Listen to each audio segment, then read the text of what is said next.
Hi. So this past Shabbat, I had a very intense experience I had wanted to share with you.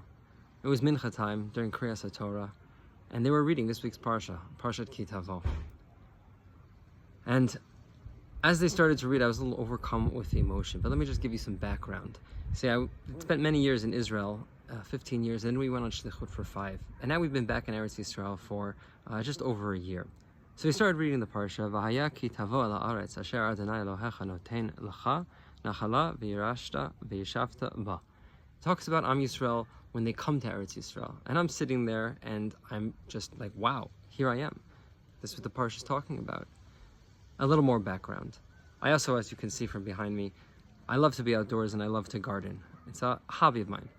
And that Friday before, I was actually harvesting my pomegranates, peeling them, still have stained fingers from that activity. So I'm sitting there holding the chumash, and with the color still fresh on my hand and the scent of the fruit still fresh, I read the next pasuk. It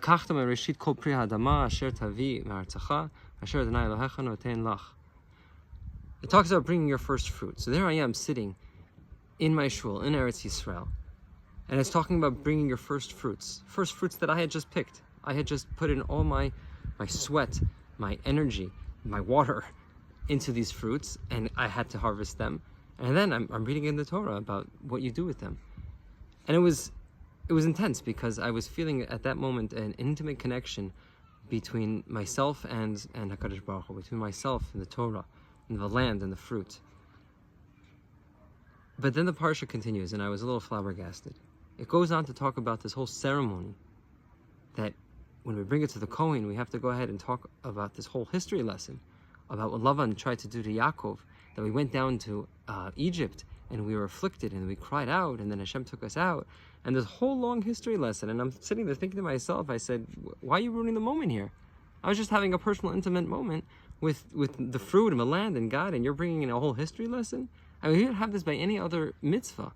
It's not like I put on my tzitzit in the morning and I'm saying, oh, by the way, this is what happened for the last 2,000 years. Why here? Why now? Why in the middle of my intimate moment?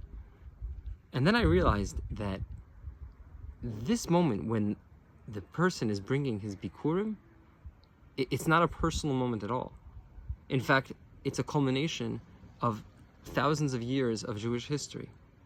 It's the culmination, it's the expression of the bracha and the promise that Hashem said to Avram that this is going to happen. Your children are going to go to the land and they're going to build up the land. They're going to have an economy, a society. And not only that, not only are they producing fruit, but they bring it to the Beit HaMikdash, which means that Am Yisrael is sitting in their glory, that Hashem's Kisei HaKavod is there in Yerushalayim. So when the farmer brings his bikurim, it's not about him. It's not only about him. It's about his place within the entire context of Jewish history of the world. That he should realize at this moment, you are an expression of the promise of HaKadosh Baruch Hu to Avram. It's happening right now. Wow. That personal, intimate moment just got magnified on a national level. But then it gets weirder because right after it talks about the Bikurim in this whole ceremony, it says, oh, and make sure that you went ahead and you gave your truma and your ma'aser and you gave to the ger v'yotom and you took care of everybody that you had to. I think that's exactly the point. Once you go ahead and you realize that your privilege, the context of which you're living within that history, now you have an obligation to go ahead and pay it forward. Now you have an obligation to take care of the Levi, the ger, the yatom, the almanah, all of that.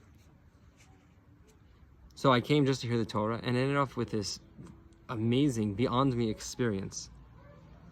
And I think that is something that we could take for actually this entire generation, because we live in a generation that is incredibly unique, that Am Yisrael has returned to Eretz Yisrael. And we have, so to speak, our bikurim. We have a land which is flourishing, an economy, high-tech, farming, industry, technology, all of that. We need to understand it within the context of history altogether, Am Yisrael, where we've been, where we're supposed to go. And once we understand that, once we understand the bracha and the privilege of how and when we're living, then we need to pay it forward. We need to take care of those in need. We need to make sure that our brothers and our sisters are also taken care of. Shabbat Shalom.